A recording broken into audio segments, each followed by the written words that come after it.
Ultrakill is a game that released for early access in 2020.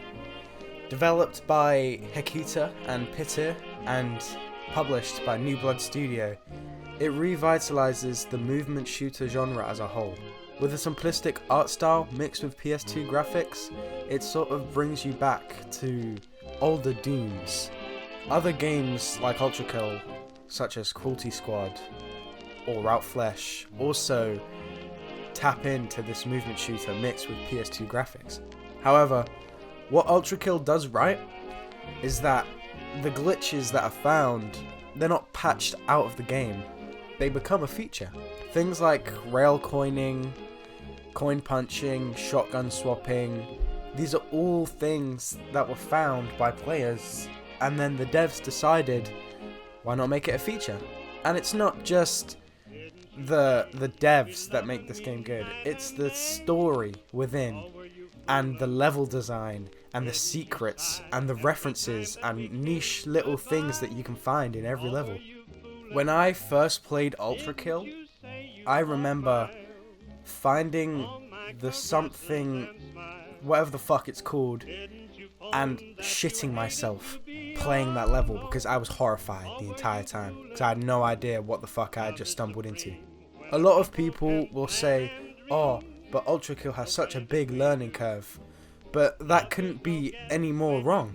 After about 3 or 4 levels, you start to get used to the gunplay and the movement and the enemies and the attacks, and you kind of find yourself in like a flow state. Before I jump into the layers and what every level has in store, I want to talk about some key factors in the game. When you play this game, you are gonna have to learn mechanics.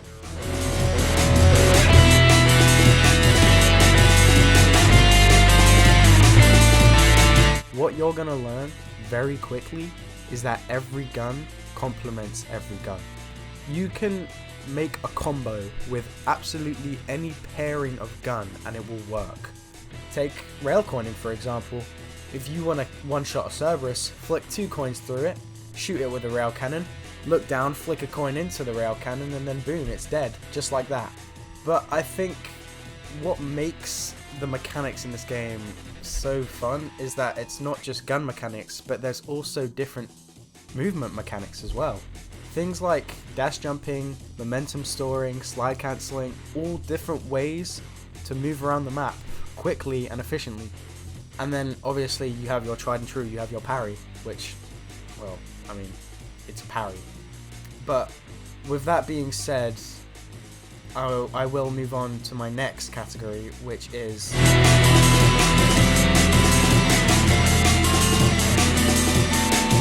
now, there are a lot of enemies in Ultrakill, but I am only going to mention the ones currently that keep showing up over and over again.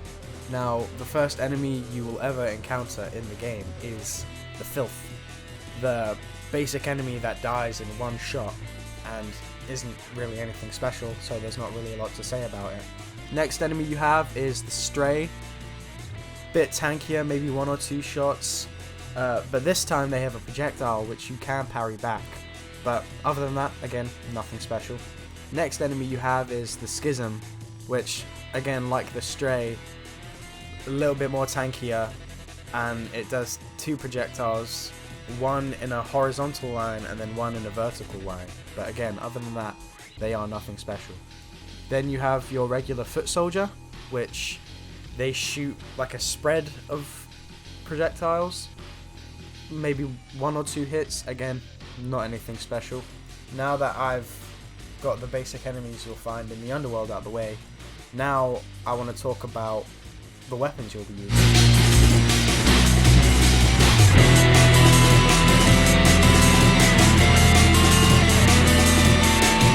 Each weapon you'll pick up will have 3 different variants. So you'll have a blue variant, a green variant, and a red variant. You have a very limited arsenal gun-wise, but the addition of the different variants of guns is what makes your arsenal so lethal. You have a pistol, a shotgun, an SMG, a railgun, and a rocket launcher. And it's not just weapons, because you have a variety of different arms as well. You have your normal parry, you have your knuckle blaster, and then you have your whiplash, which is like a grappling hook. Now that we have all of that junk out of the way, we can get into the actual video now. The prelude serves as your tutorial area.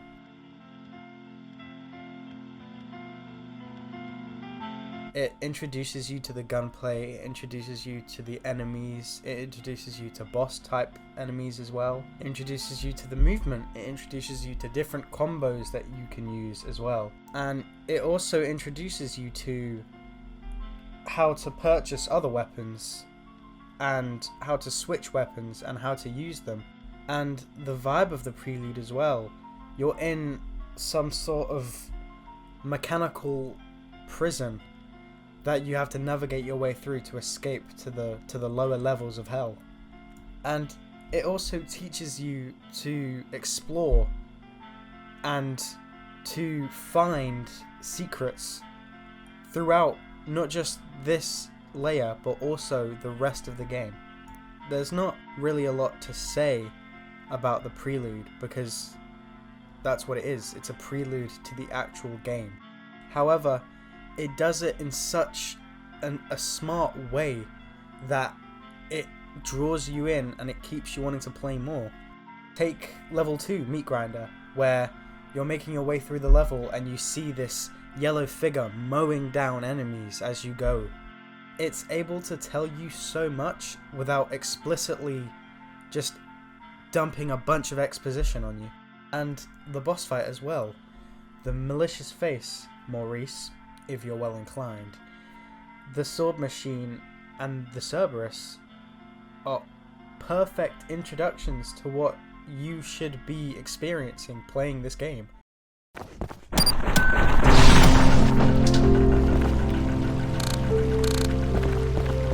Now, Act 1 is when the real game starts.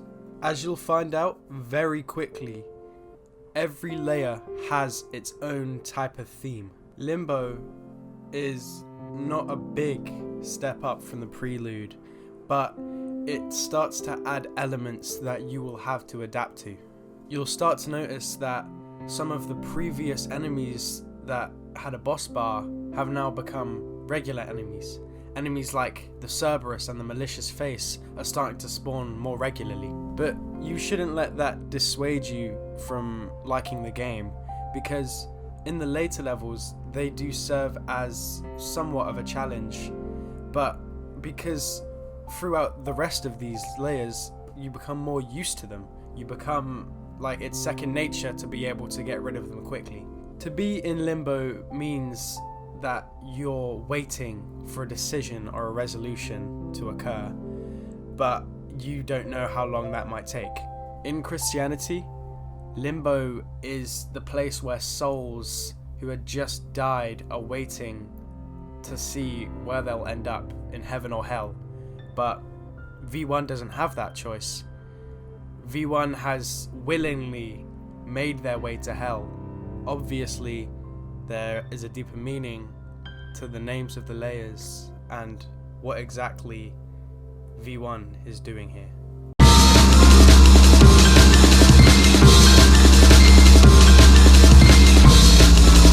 The first level of Limbo is a massive slap in the face if you have no idea what to expect.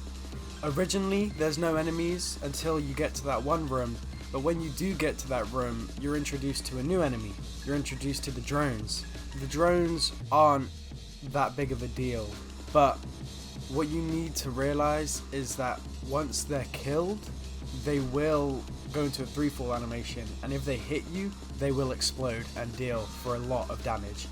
Limbo 1 is a gun fest of a level. You will be using all your guns, and you will be facing a lot of enemies. But one new gun is added to your arsenal, and that is the nail gun, which you will learn can deal for some amazing combos. Your goal in Limbo 1 is to not only kill as many enemies as possible, but to collect 2 skulls in order to make your way to the end. First, you collect the red skull, and that opens up the rest of the map. And then, you get the blue skull, and that allows you to reach the exit. However, just before the exit, if you do a slam on the ground and then jump up higher, you'll find yourself out of bounds, kinda. And you'll find a pedestal with the Roman numeral 1 on it. And if you press it, it glows up, and you get the message, somewhere in limbo, a mechanism is turning. We'll find out what that means later, but for now, keep that in mind. Now, at the end of that segment, you probably saw a bunch of numbers and letters corresponding to those numbers. So, I think it's about time I explain. Each level you play has a rank. So it goes all the way from D to P, P being the best and D being the worst. To get your rank, it depends on how fast you beat the level, how many enemies have been killed, and your style points. Style points are exactly what they say, they are points for stylish kills. So if you flick a coin up and shoot it with a different gun, you would get more style points for just flicking the coin and shooting it with your marksman pistol. Depending on how well you beat the level, you will get more money for higher ranks and less money for lower ranks. However, there is a secret if you P rank every mission, but I'll save that for later in the video.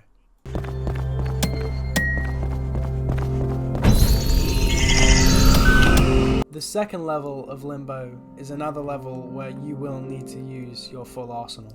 It's a mix of big spread out rooms and tiny claustrophobic areas where you need to battle your way out of. The variety of enemies and where they are in the level also complements each other so well. Like, having the drones and the filth and the strays all together really adds like a level of caution when you're progressing.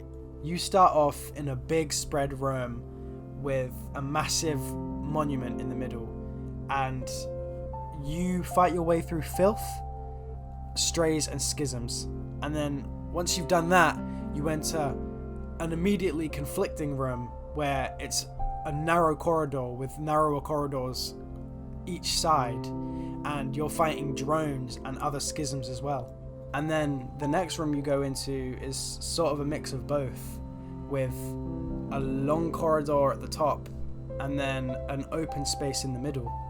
But the long corridor has a blue skull at the end, so you pick it up. And then once you've cleared the room of enemies, you make your way through the door and you look down and you see burning bodies and blood everywhere. So then you walk through and you make your way to the door and you open it, and all of a sudden the room you were just in not even 2 minutes ago is up in flames. This is a perfect way to completely play on the player's senses. Changing their environment around them whilst they're away from the room they were just in is an amazing way to add a level of confusion and danger to a level. What could have possibly happened while you were inside? You jump down and you find a new enemy, street sweepers with flamethrowers and in mechanical armor, but they can dodge your attacks. Once you've killed those two, you put the blue skull on the pedestal and it opens up a room to the red skull that you need. But when you pick up the red skull, 4 more street sweepers come and attack you. Once you've dealt with them and you've picked up the red skull, you can place it on its pedestal and find yourself in a corridor. There's no enemies in this corridor, but the next room is a gunfight. There are 3 waves of enemies you need to take care of, but once you've done that, you're able to leave the level and move on to the next one.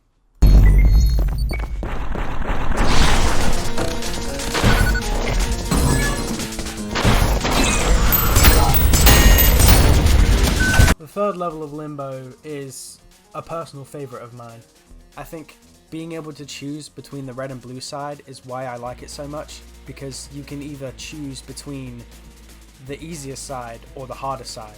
The enemies in this level are the same as they were already. The drones, the strays, the filth, the schisms, and the malicious faces and the Cerberus as well. A lot more Cerberus and malicious faces spawn this time around. I think that's because they're starting to become more regular as we go deeper down. Your goal in this level is to open up the door you see when you first come in and defeat the boss that's behind that door, that being the Hideous Mass. The mix of enemy positioning and the long, narrow corridors and the big, spacious rooms is why I love this level so much. Being able to run around and fly everywhere whilst simultaneously shooting the enemies, and then also taking a more defensive approach as well. The Hideous Mass isn't really that good of a boss fight in my opinion.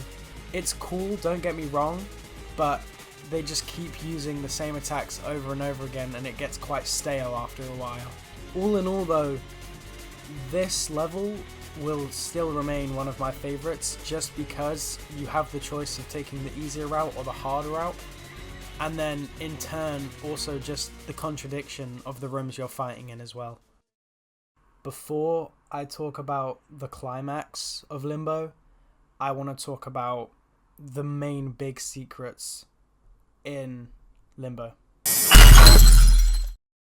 Remember at the start of the Limbo section when I said that the Roman numeral pedestals would become important in a bit? This is that moment. In every level in Limbo, there is a pedestal with a Roman numeral that you must press. And once you've done that and you get to the climax, you find one of the best upgrades in the game. What this upgrade is an upgrade to your standard pistol, but the upgrade is so immense and so much better than your starting pistol. It deals more damage with the fall off of that it reloads slower, but the added damage and the added combos that you can make with it makes this a must-get upgrade. And then on top of the new upgrade for your weapon, you also have the secret level of this layer, which is like a puzzle a monkey could do. That's literally what this is. It's like actual monkey puzzles. I don't have anything to say about this. I mean, it's cool that they're adding secret levels, but this one's just kind of boring.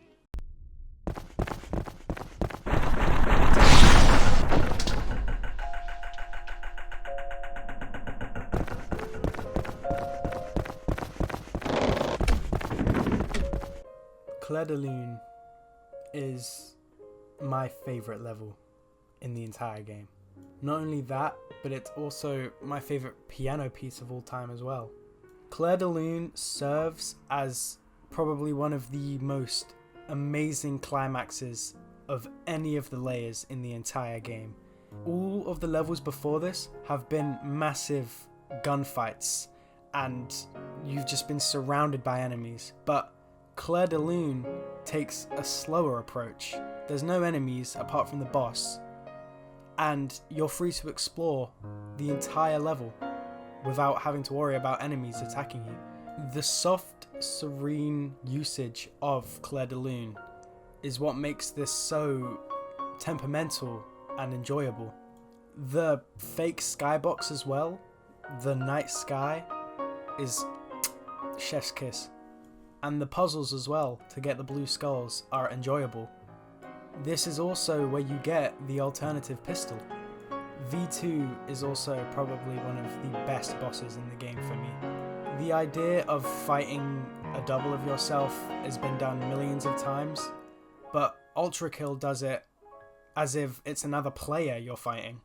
The reason I enjoy this level so much is because the mix of the vibe and the aesthetic and the combat with V2 as well is so enjoyable. After you beat V2, you get your new arm, which is the Knuckle Blaster, and it's not your parry, but if you need to get health fast, this is the arm you use. I think what's done so well here is your expectations going into this level are so high, because the levels before this have all been massive fights with millions of enemies, but then you go into Claude de Lune and there's only one enemy and it's a good fight. Although there is one thing I want to say about Claude Lune. Greasers have found a way to beat V2 in less than 25 seconds. I'm going to show you my version of this, and I'm just going to let it play out.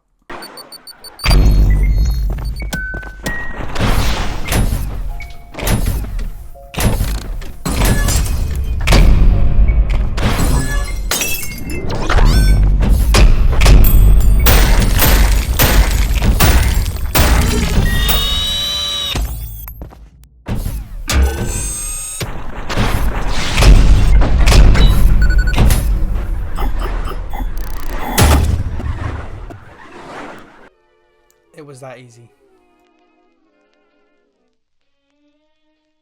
Limbo is a perfect World 1. It eases you into the flow of gameplay, and it teaches you things that you would still use even during later layers. The vibe of Limbo as well, like sort of this facade of paradise, is what makes this so fun as well. Because the idea that you going into this will think it's paradise, but then you'll soon realize it's not. It's actually quite the opposite. From Heart of the Sunrise all the way to Clair de Lune, it is an amazing play through and through because it's so enjoyable and it still teaches you things whilst you're playing. If I had to rate Limbo on a scale of 1 to 10, I would probably give it a 7, just because it is extremely easy, but it's also very informative while you play.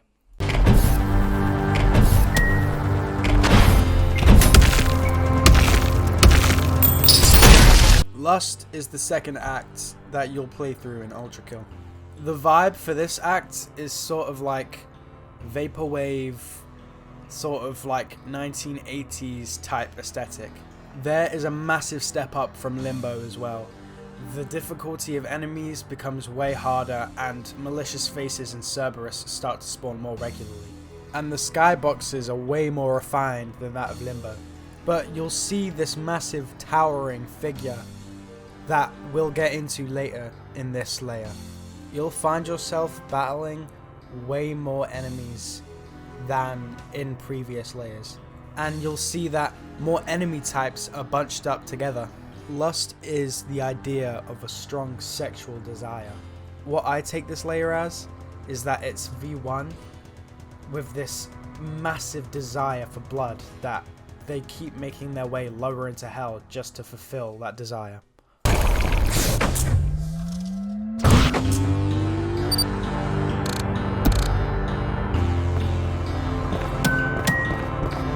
Bridge Burner is the first level of this new layer.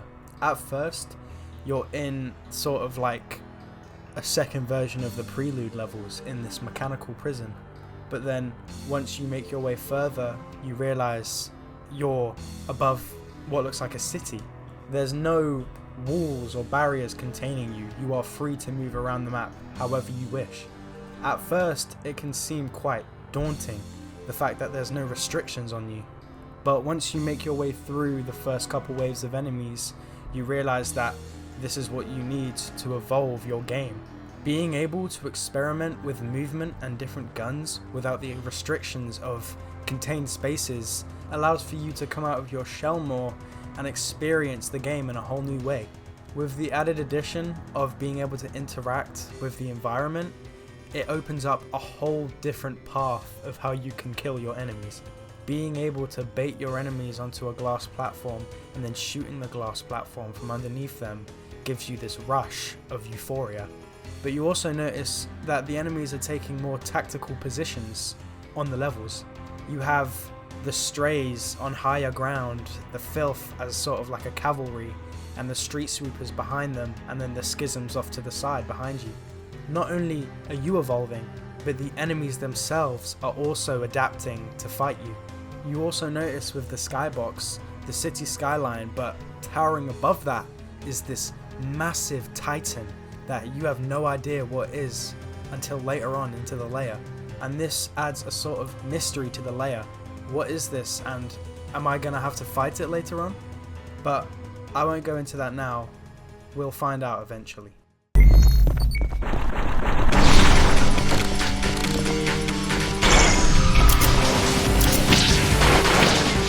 Death by 20,000 Volts is another amazing level.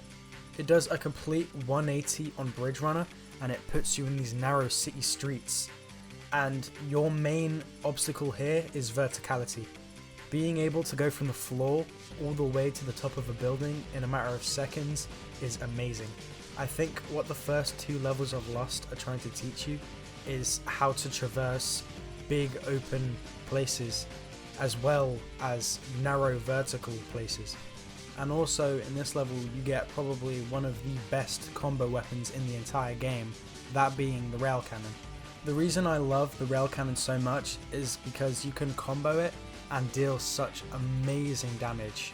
This level is split into 2 different sections where you need to shoot 3 power boxes to open the door.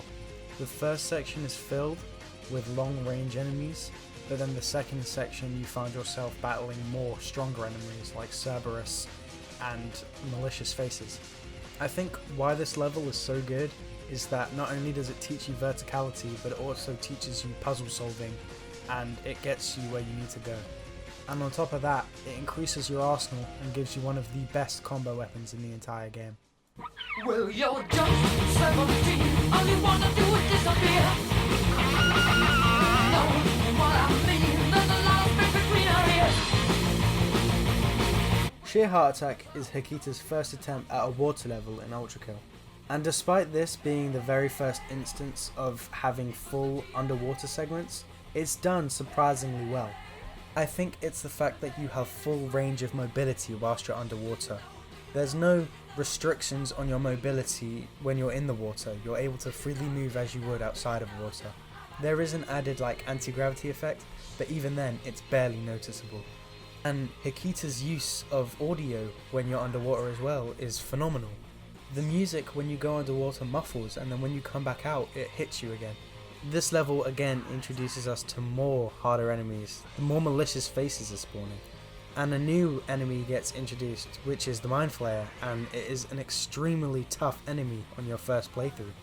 This level again introduces more tighter areas, but also a mix of free open spaces as well. Areas like the starting room, which is a closed in box, and then you move on and you get to the crusher room, which is an open space for you to play in, is exactly what you need to evolve your game. This level starts with you collecting a blue skull and fighting your way through tons of enemies just to get to this blue skull, and then when you do, that's only used to get to the actual key to the end of the level, which is the red skull. And once you have the red skull, this is where you come across the Mind Flayer in the starting room. And the fight is an amazing fight. You learn new attacks and you find out ways to quickly dispatch this enemy. And then you fight another one just before the exit of the level, and you use the skills and knowledge gained from the first fight to quickly kill the one in the second fight. I think what this level does so well is that it doesn't play too much of its hand at first. Like the idea of just going through normal enemies and then when you're getting near the end you go against these really tough enemies is what's amazing. And additionally, not having to go into the water straight away as well. Like, you see the massive pool of water at the start and you're like, wonder if you can go in there, and then you test it and you can. And the puzzle solving mechanics as well is why I enjoy this level as much as I did.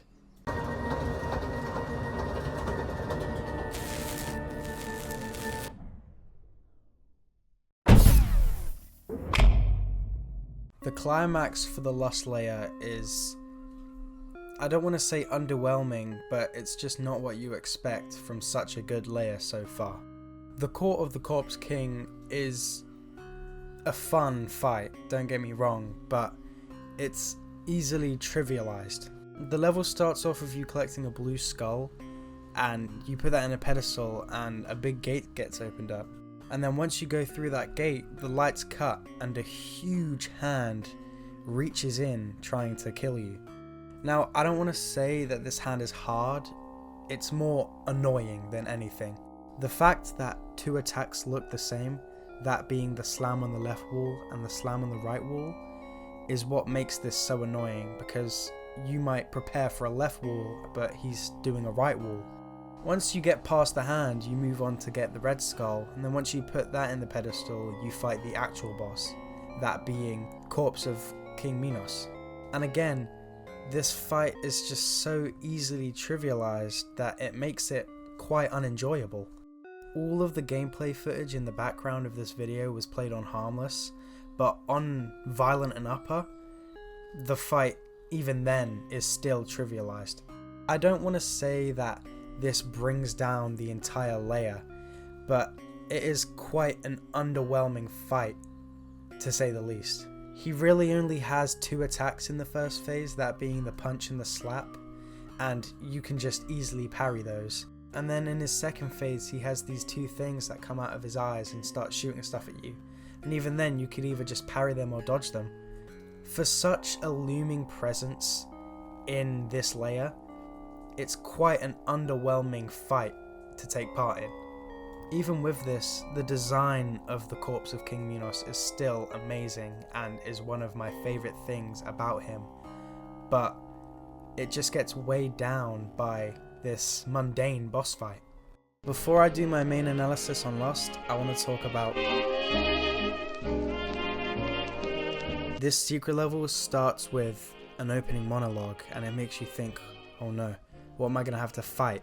And then all of a sudden, it's a dating sim. Really, Nick? You're playing a dating sim in an FPS game where your way to heal is by bathing in your enemy's blood. This is probably one of the funniest secret levels in the entire game, and that's exactly what the secret levels are meant to be. They're meant to be just like a fun side thing you can do in a layer after doing everything else. And this specific one is one of my favorites because of how completely absurd it is. Imagine you're playing this and your mum walks in on you. How do you even explain that to her? No, mum, I promise it's an FPS. This is just a secret level. She's never going to look at you the same again. That being said, there are still some amazing secret levels to come later, so please do keep watching.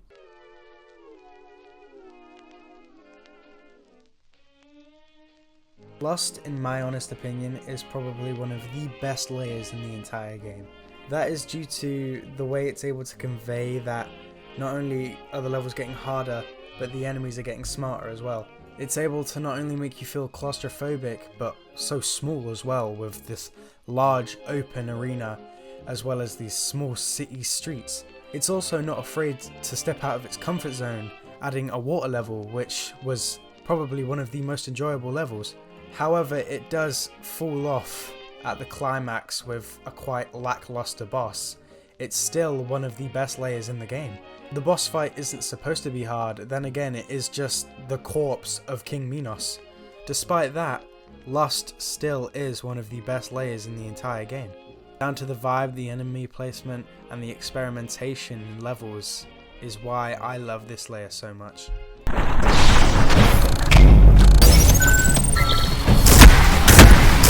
Gluttony is the final layer of the entirety of Act 1. So far we've been through a facade of paradise, a 1980s vaporwave city, and now we're in the belly of the beast.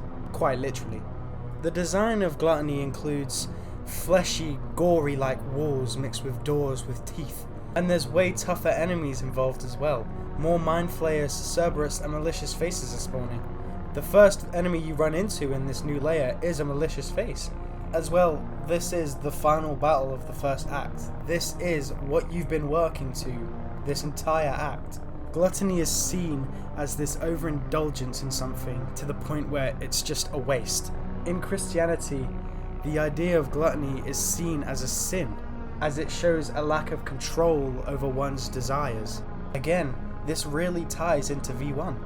V1 is so determined on getting blood for themselves that it's becoming wasteful, the amount of blood they're actually consuming.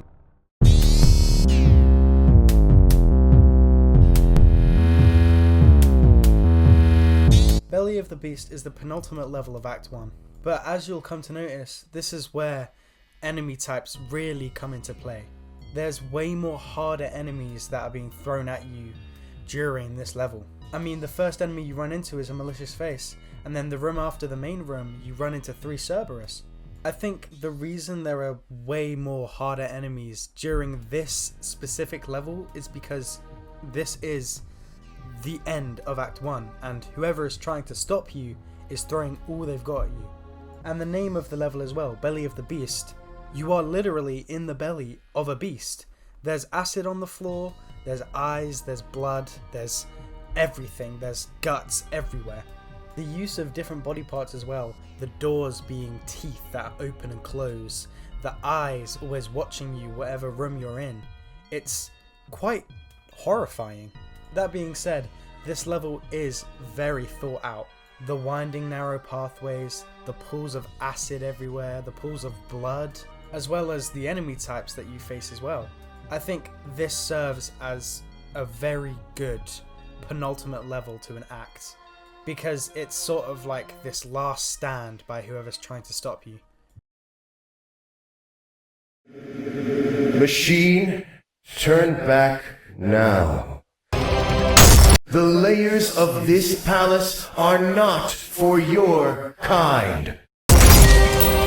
Turn back, or you will be crossing the will of God.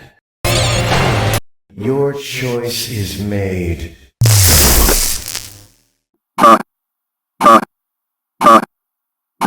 The climax of Act 1 is phenomenal, because not only is it a challenging fight, but it also introduces you to the main antagonist of the game. When you first hear his voice, you don't know what to do, you have no idea what's going on. But then when you start making your way through and you get to that arena, that's when it hits you. The Gabriel fight is one of my favourite fights in the entire game. Not only is it fast paced, but it also challenges you to use all of the skills that you have learnt throughout the first few layers. It teaches you to combo different weapons together to deal more damage to him, and also to dodge his attacks while simultaneously attacking back. There's no one else, it's just you and him. In this ring, in the middle of wherever knows, just you and him fighting. As one of the archangels, Gabriel has access to divine light, so his attacks are powered by God himself. Fighting one of God's archangels is an insane feat for V1 to overcome, yet somehow they still do. And it's all down to whether the player has the skill and the mental aptitude to be able to do so. There's not really a lot to say about this level gameplay wise, but the boss fight is what makes this such an amazing level. The fact that this is the person who's been sending all the demons to you from the get-go just shows you how powerful he truly is. And once you defeat him, he doesn't even lose. He runs away, and even then, he promises to you, one day you will die. I cannot do this fight enough justice, but all I can say is, this is one of the best fights in the entire game. Act 1 is a perfect introduction to Ultrakill. The difficulty of level isn't too substantial, but it still pushes you out of your comfort zone to ensure that you are able to learn. It's able to teach you to experiment with different weapons, not by telling you, why don't you try combo this, but insinuating that by giving you the weapons and making yourself think, I wonder if I could do this, and you can.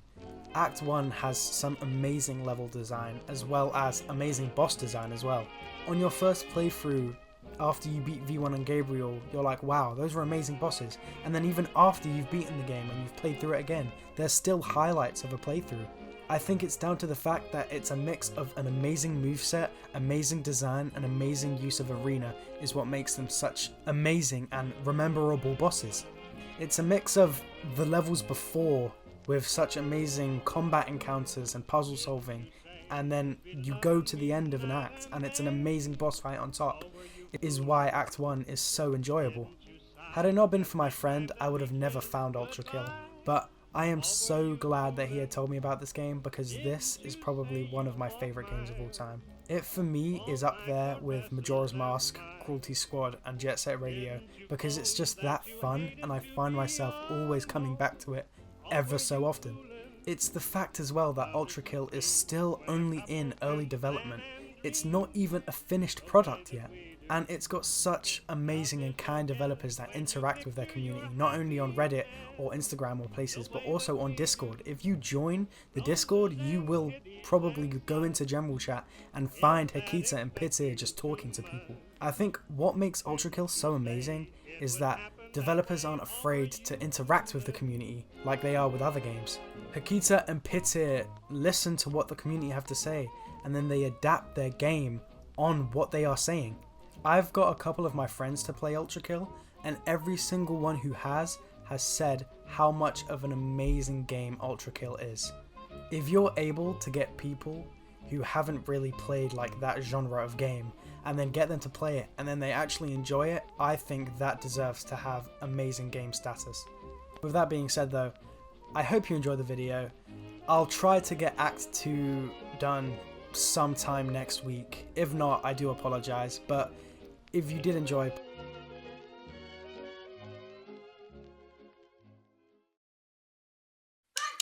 You insignificant